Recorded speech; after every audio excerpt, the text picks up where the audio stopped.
அஸ்ஸலாமு அலைக்கும். எல்லாம் நல்லா இருக்கீங்களா? இன்னைக்கு நம்ம சேனல்ல இன்னைக்கு வந்து டிப்ஸ் தான் பார்க்க போறோம். இந்த பாத்திரத்துல அடி பிடிச்சிருக்கு, பால் காய்ச்சின பாத்திரத்துல அடி பிடிச்சிருக்கு. அடி பிடிச்ச பாத்திரத்தை நம்ம எப்படி க்ளீன் பண்ணுங்கிறது தான் இந்த வீடியோவே. அது டிப் தான். இந்த டிப் உங்களுக்கு கண்டிப்பா பிடிக்கும்னு நினைக்கிறேன்.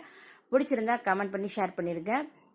மறக்காம நம்ம டேஸ்டி ஃபுட் ஹாரிசிவ்ஸ்க்கு மறக்காம கமெண்ட் பண்ணிருங்க, லைக் பண்ணி ஷேர் பண்ணிடுங்க, சப்ஸ்கிரைப் பண்ணி வச்சுக்கோங்க. இப்போ நம்ம வந்து இதை எப்படி செய்கிறோங்கிறத வாங்க நம்ம வீட்டில் இருக்க பொருளை வச்சு ஈஸி மெத்தடாக நம்ம செஞ்சிடலாம். வாங்க எப்படி செய்யலாம்னு பார்த்துடலாம். இப்போ வீடியோக்குள்ளே போயிடலாம். ஃபர்ஸ்ட் நமக்கு வந்து பால் காய்ச்சும் போது இப்படி அடி பிடிச்சிடும் சில்வர் பாத்திரங்களில்.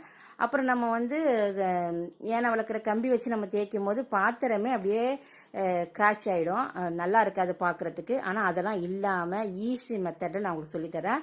நீங்கள் இதை மாதிரி ஒரு தடவை நீங்கள் ட்ரை பண்ணி பாருங்கள். அடுத்தது நீங்கள் இப்படியே சூப்பராக நீங்கள் யூஸ் பண்ணிக்கலாம்.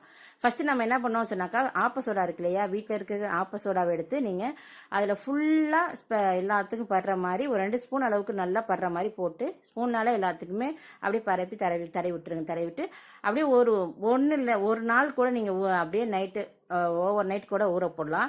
அப்படி இல்லை 2 நாள் கூட நீங்கள் ஊற போட்டுக்கலாம். அது உங்களுடைய இஷ்டம், ஆப்ஷன்ஸ் தான்.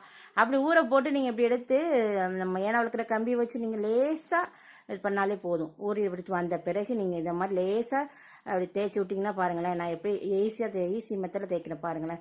எவ்வளோ மெல்லிசாக தடவை தேய்க்கிறேன் அப்படிங்கிறத நீங்கள் பார்த்தாலே புரியும். நான் ஹார்டாகவே தேய்க்கல, பாத்திரத்தை கொஞ்சம் அழுத்தி பிடிச்சிட்டு லேசாக தேய்ச்சாலே அது அப்படியே பளிச்சுன்னு போயிடும். எந்த ஒரு கிராட்ச் இல்லாமல் சூப்பராக வந்திருக்கு பாருங்க பாத்திரம். இதே போல தான் வரும். நீங்களும் ட்ரை பண்ணி கமெண்ட் பண்ணி ஷேர் பண்ணுங்கள். தேங்க்ஸ் ஃபார் வாட்சிங்.